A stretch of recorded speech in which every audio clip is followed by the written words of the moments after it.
I just had some KFC and I feel like I still chicken everywhere.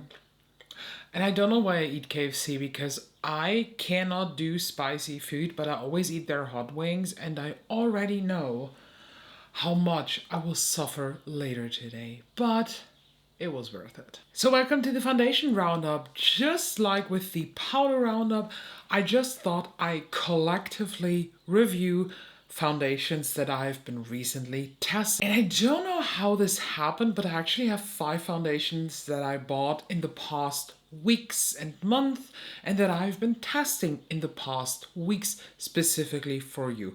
Just like with the powder roundup, I will be showing you demos and my thoughts. I just want to say that I feel like every of these foundation is very, very different. So I try to gather my thoughts as best as I can. Let's start with the MAC Studio Fix reformulated foundation. First of all, let's see the demo. So the base that I'm wearing for this is the Tom Ford Traceless Soft Matte Primer, and for the glow I use the Hollywood Flawless Filter from Charlotte Tilbury. And here we have some of the Studio Fix, and as per usual, I just dot something on, and now I start to blend that in.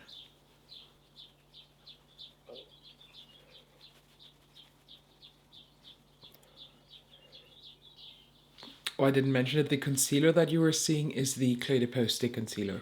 And this is now one side of my face with foundation, and the other just with a tad bit concealer. Some areas look a bit weird because I haven't smoothed them out with my sponge, but I will do that once the other side of my face is done too. And I start by tapping out now the foundation with a sponge, but no additional product on that sponge. This is now purely applied the MAC Studio Fix fluid without powder. And this is now the foundation powdered down with the Clé de Peau translucent setting powder. To be honest, I don't really know what I expected. I think the biggest change in this and the old version is that the pump is now included as it is with the Studio Radiance foundation. No, what's it exactly called? Oh, Studio Radiance Serum Powered Foundation. Yes, that is in my opinion the biggest change. Other than that, the formulation is the exact divine, full coverage, beautiful foundation that you know from MAC. I already swatched it here on the back of my hand and I'm wearing NC10, and I swatched it like this because NC10 is actually my reference shade for any other foundation. If it is anywhere near NC10, I know I can wear it. It stays on all day, it works beautiful with different primers, with any kind of different primers, like oil-based primers or pore-filling silicone primers. This just works beautiful. What has changed is the smell. If you remember, OG Studio Fix has this like Play-Doh-y paint smell that can be very off-putting because it is quite strong. This one smells actually a bit powdery, you know? It's still there, but it's not as intense as it used to be. And honestly, I'm a bit sad about this because the OG scent is kind of like, it's OG. It's the foundation scent that I like to compare everything, and now they just changed it. It's not a big deal. Just want to mention that. Coverage wise, this is definitely a full coverage foundation, and because y'all requested it in the comments, I tried to find out how to find out if a foundation is water-based or silicone-based. And if someone is now commenting, yeah, it's just the first ingredient, it is fucking not. The first ingredient can be water. It depends on all the other ingredients and on the percentages of these ingredients, how the foundation is at the end formulated and can be divided into water or silicone based. And because I am not that deep into ingredient science, I actually used ChatGPT, so it can be very helpful. And what I did is I copy pasted the full ingredient list to ChatGPT and asked if this formulation is a silicone or a water-based foundation, and ChatGPT said that the MAC Studio Fix, the new one, is silicone-based. Let's move on to the Sisley Photo Teint Nude. This is not new by any means, and to be honest, this was an accident. And the accident here was that I thought that this is a different foundation. Remember my You Don't Need That Shit video where I did something very controversial, and the loan for that controversy was a own thread on the Beauty Guru subreddit, Beauty Guru Chatter subreddit. If you don't do the research. It's not worth it. But basically, I wanted to try this exact foundation that I talked about in the video, and I thought it's this, but well, it isn't. This has been on the market for longer, but oh my god, I am so happy with this. This, you hear it already, is a water foundation. It says water infused foundation, oil free, but ChatGPT, after analyzing the ingredients, said that this is, let me check twice, yes, it is still silicone based, but it's water infused. The shade that I have is 00N Pearl, and here now comes magic in, because am I crazy? This has a very strong pink undertone. But because the Phytotone Nude is not full coverage, it says on the website that it is low coverage. I would say is very medium, but quite buildable in coverage. This lets your skin shine through in the most amazing way, and this pink undertone does kind of mix with my skin, and then it just looks perfected. I love the way this looks on my skin. I love the whole finish. It is, in my opinion, rather matte than shiny. I think the website says like a satin finish. To me, it's definitely more matte, and it also loves every single type of primer that I have. The wear time for me, a good 10 hours. I think after that 10-hour mark, it kind of got weird. But now, the demo. So for this demo, the base that I'm wearing is the MAC Prep and Prime Skin Base, mainly because I know from prior testing that this does not work with the Traceless Soft Matte Primer, so please excuse that I'm not using the same primer as in the other ones. And for the glow that you're seeing, I'm also using today something else. This is the Charlotte Tilbury Hollywood Flawless Filter. If you're confused, my Iconic London Underglow thing is empty, but I'm filming these demo in a different order to the reviews that you see here in the video. So that's why in other demos you still see the Iconic London thing. Long story short, let's now apply this. As you can hear, it is a very, very liquidy foundation, and I just poured something on my plate. Here we have it. I think you can even see that it is on my finger, quite runny, although I just have a bit on there. And I do my usual dots all over the face. And now I start blending that in. So this side now has foundation on. This doesn't, just a bit of Clé de Peau concealer. So let's move on with the application. This is such a thin foundation. It reminds me, application-wise, a lot of the NARS Light Reflective Foundation. The one that went very, very viral 2 years ago, 2.5 years ago. I remember that everybody loved it, everybody had it in their favorites, and I had to send mine back because it truly didn't work for my skin. I had super weird patches all over the face. But this is, feeling wise, very similar because it is so light and so thin, but this time it works. The Westman Atelier Vital Drops, the drop foundation is also very similar to this, but again, Westman Atelier didn't work for me. This does. And this is now the face with foundation applied and no powder.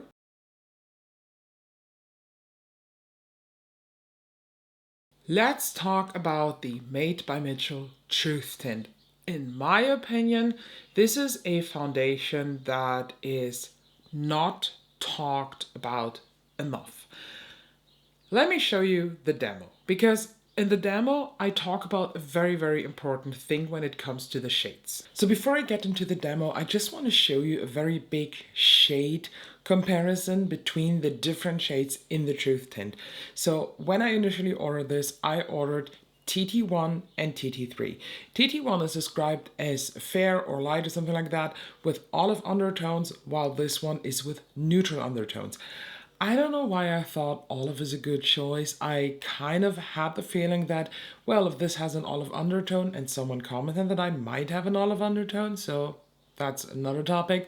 And this is the shade 1 basically, so this maybe is lighter and matching with my undertones better than TT3. Well, the truth is this one, TT1, looks 8 shades too dark for me. So let me show you how TT1 is looking.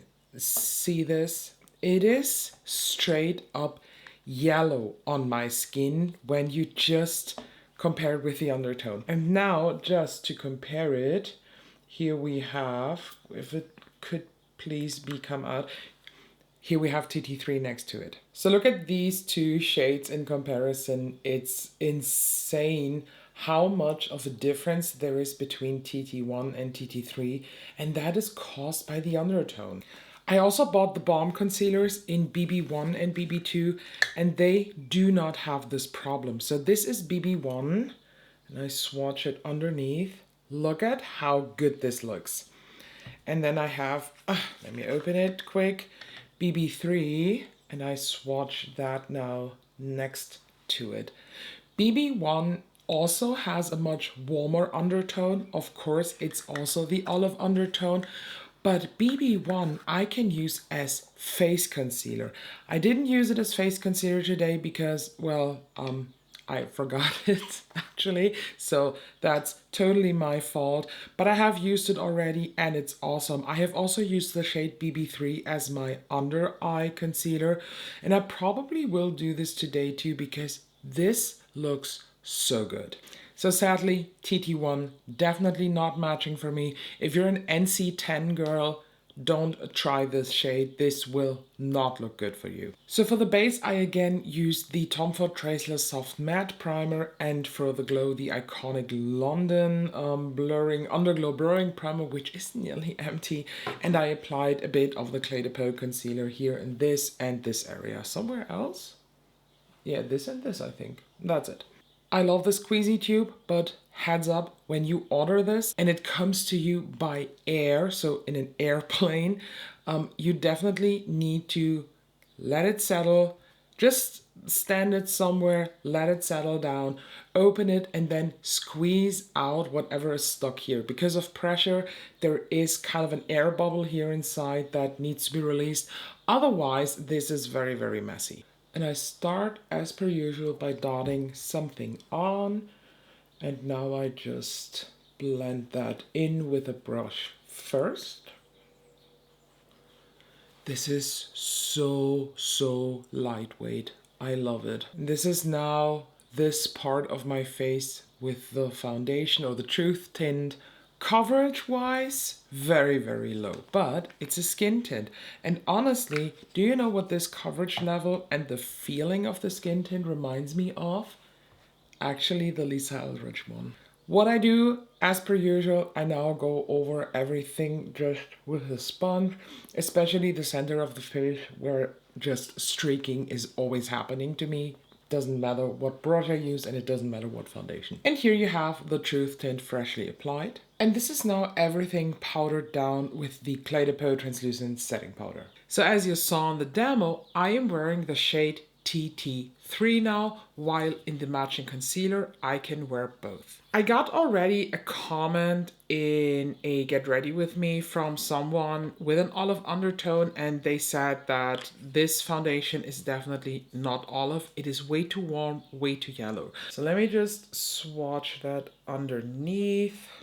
It's very low coverage, so let me build that up. It is a tad bit warmer, surprisingly, than NC10 from MAC. Although you would assume that NC10 is the warmest, it definitely is not. I love this foundation. This is an amazing skin tint. I'm wearing it actually today, and I just feel so good, so fresh, so glowy. And to be honest, at the end of the day, it looks sweaty. I will not lie to you. It does turn a bit too glowy at a certain point, but I love this. I actually love the way this looks after a good day. The wear time itself is, for a skin tint, very, very good. Compared to the Danessa Myricks skin tint, that one is better. But I also think that the Danessa Myricks skin tint is not really skin tinting. To me, this is a low to mid coverage foundation. It goes on so opaque for me, but looks and feels very nice. This feels super light. It blends out by itself. I absolutely adore this. I can go with this foundation through a full workday plus a couple hours afterwards without it rubbing off completely. Staying with the tints, let's talk about the Lisa Eldridge skin tint, and I'm wearing the shade T2. Now let's go into the demo. So for this demo now, I'm wearing again the Tom Ford Traceless Soft Matte Primer, and for the glow that you see, I'm today using the Natasha Denona High Gen Serum and applied a bit of my concealer. The instruction is to shake it very, very well. So you hear there is a little ball inside. So I guess since this is so liquidy, watery, this will probably separate, but that's not a problem. All foundations kind of separate. Let me just show you how liquid this is. So it is like a thicker water.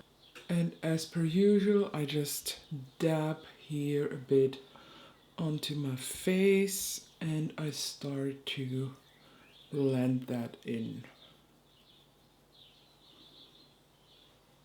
So this is now about half of my face. Please ignore the streaks. I will blend them away with a sponge, but so you see the coverage level between this and this.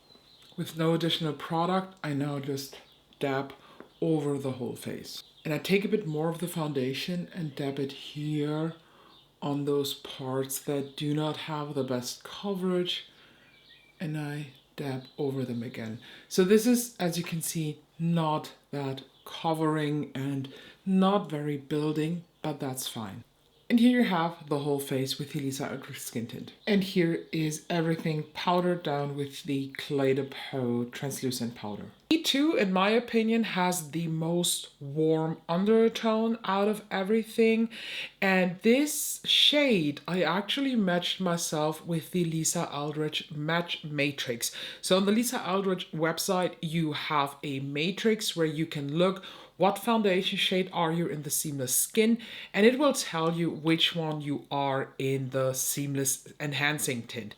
So I am the shade 4 in the Lisa Eldridge seamless skin tint. It's underneath here. I just did an extra swatch and the undertone is very, very similar. When you are shade 4, I think the website is recommending you either T2 or T4. But honestly, I recommend going for T2 since they are much more similar. I think T4 has more intense golden undertones. Now for the real talk. Everything I said about the Made by Mitchell Truth Tint is also applying to the Lisa Eldridge Enhancing Tint. Honestly, I think these are the exact same. They feel the exact same. They apply the exact same. They have the exact same staying power. They have the same finish. And the way my face looks right now, I'm wearing the Truth Tint now for a good 4 hours. The same would my face look with this. It applies like a dream, just like this. It works with every different primer, just like this. There is no difference aside from this being a high-end luxury version and this much more affordable. By the way, I think I didn't mention it. The Truth Tint, surprisingly, is silicone-based, while the Lisa Eldridge one, according to the ChatGPT analysis, is water-based. I, in the whole time of testing, couldn't find a big difference between these two, aside from the shade range. So if you don't want to spend that much money on a skin tint from Lisa Eldridge, maybe try the Truth Tint. You will have a very, very similar, if not the same experience. And last but not least, the foundation that we all have been waiting for, the new Tom Ford Architecture Soft Matte Foundation. They do kind of revamp the line, I have the feeling. So originally they have a traceless soft matte foundation, and now they have the Architecture Soft Matte Foundation. And for whatever reason, I kind of have a feeling that the traceless soft matte line will be, I don't know, maybe it will go and we will get the Architecture Soft Matte. Usually in Tom Ford foundations, I wear the shade 03 Ivory Silk. And I don't know what it was, but from the swatches online, I felt like 03 is too yellow for me. So this time I went with 01 Cameo, and now I show you the demo. Okay, let's apply the foundation. The base that I'm wearing underneath the foundation is the Tom Ford Traceless Soft Matte Primer, and the glow that you are seeing is coming from the Iconic London Underglow Blurring Primer, and I applied a tad bit of concealer on super red or like inflamed spots. What I always do is I take a bit of the foundation, tap it in dots on half of my face, and I blend it out with the Refer brush number 17, starting here, going up the cheeks, and then in like circle motions, just buff it into my face and a tad bit down the neck. And of course I covered a bit of my eyeshadow, but that's not a problem. So this is now foundation just with the brush on one side of my face, and on this side nothing. Now let's do the other side. So this is now just pure application by brush. I now go over with a sponge, but no additional product. I just like to blend out the streaks that I have.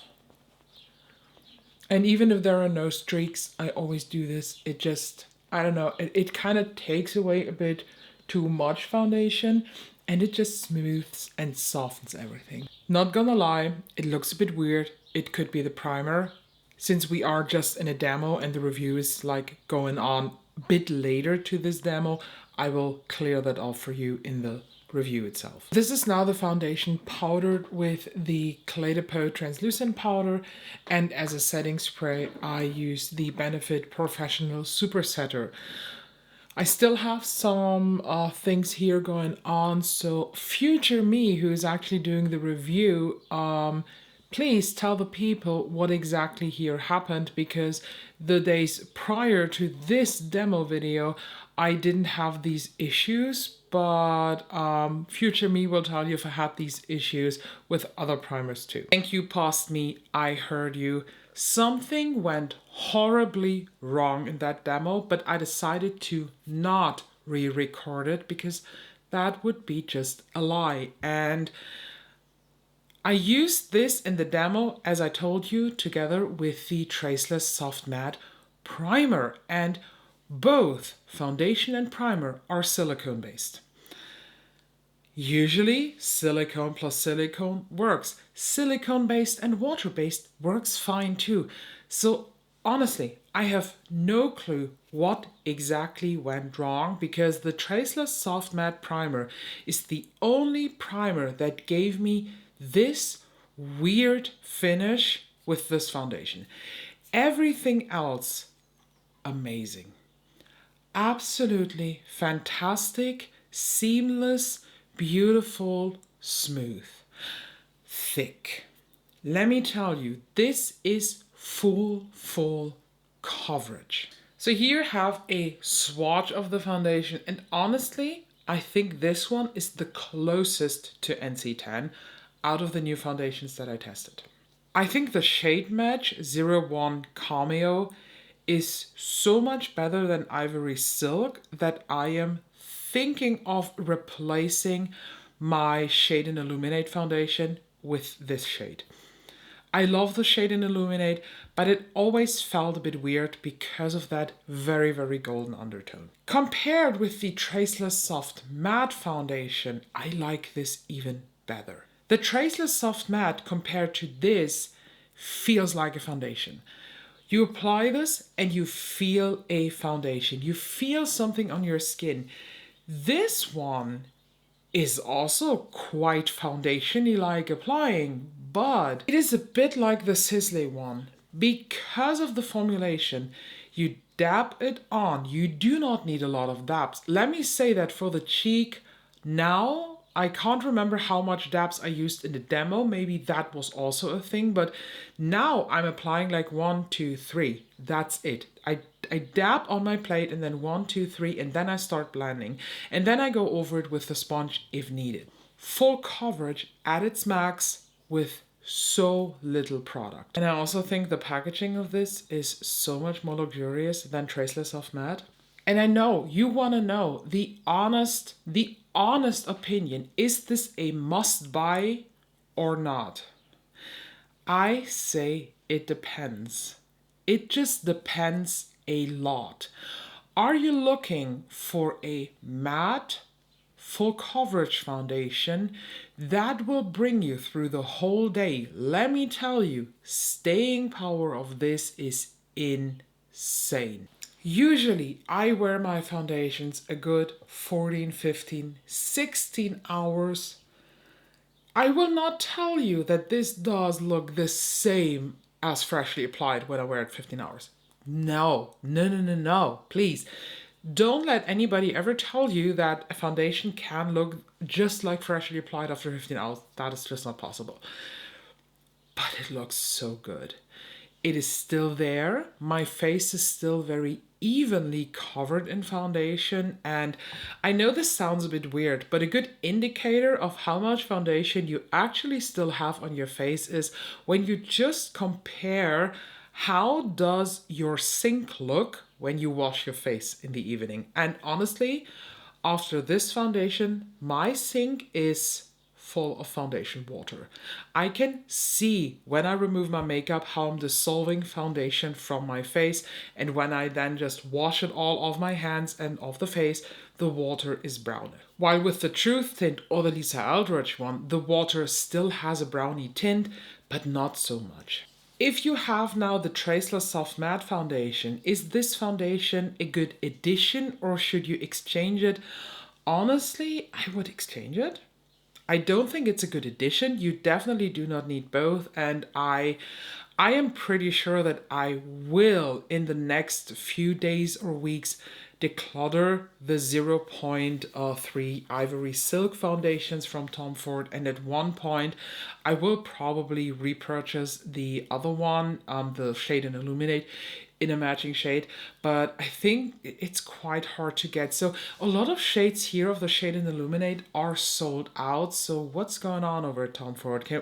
Do we get a new foundation of that too? Because if this is now replacing the Traceless Soft Matte foundation, I cannot imagine how fucking awesome a new version of the Shade and Illuminate will be. I now had to rank these 5 foundation, these 5 that I recently tried. At number 5, we have the Studio Fix. Not because it's bad or worse than the others, it's just the most basic, nothing new to the collection, and this is just always a safe space. Do you know, when I want a full coverage foundation that just holds on the day, that brings me through the day, through the night, through whatever, I grab my good old Studio Fix because it's just a safe player, you know? Sometimes you just want to go the safe road. At number 4, we have the Sisley Phyto Ton Nude.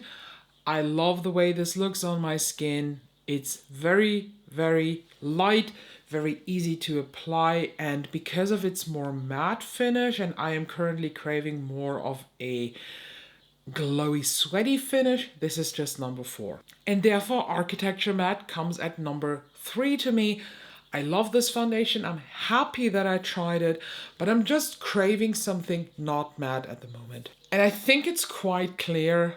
Lisa Eldridge, number 2, and honestly, my favorite, my surprise winner of this foundation roundup, of this testing time, is the Truth Tint. I just cannot stop wearing it. I think the Truth Tint is just such a hit from the brand. I was expecting something good, but I was not expecting to be blown away like this. I can just, out of all these foundations, if there is just one that you want to try, my vote goes to the Truth Tint. And I can't wait to show you a nearly full face of Made by Mitchell products in a very near future.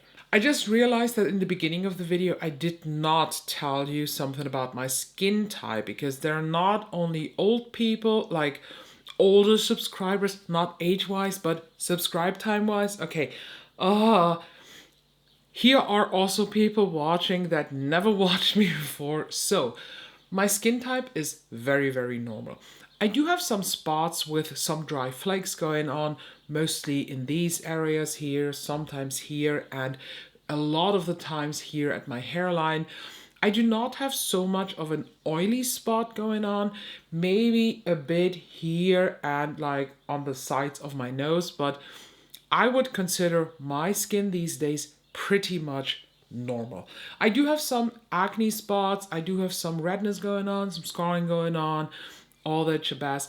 It is nothing special. I don't have any specific conditions here, and the weather that I live in is also very normal. I hope that helps. I am fully aware of the fact that I am probably a very bad foundation reviewer, because most of the time I just wiggle through a foundation and be like, yeah, that's nice, and I don't have a very specific reason why this is so nice. So I just try to gather some thoughts, to gather some emotions that I get with these foundations, and I just hope that this helps. If you want to purchase, for example, the Made by Mitchell one, I do have an affiliate link down there in the description box that I do get through a network that I'm in. So the only place for me to buy Made by Mitchell at is at Beauty Bay. That's why my link will direct you to Beauty Bay, and I try to incorporate links to the other foundations too, but please never feel pressure to buy something just because I say it's good.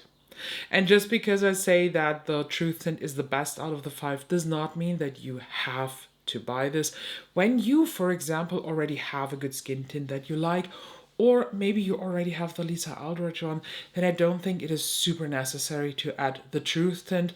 Maybe once your other ones is empty. So all I want to say is, please never feel pressure to buy something just because people say so. I hope you liked this review. Let me please know if you did, and if not, and please tell me what is the foundation maybe in this video or in general that you yourself tried that really blew your mind, maybe in the same way as the Truth Tint did. Thank you for watching, make sure you're subscribed, and I hope I can see you in the next one.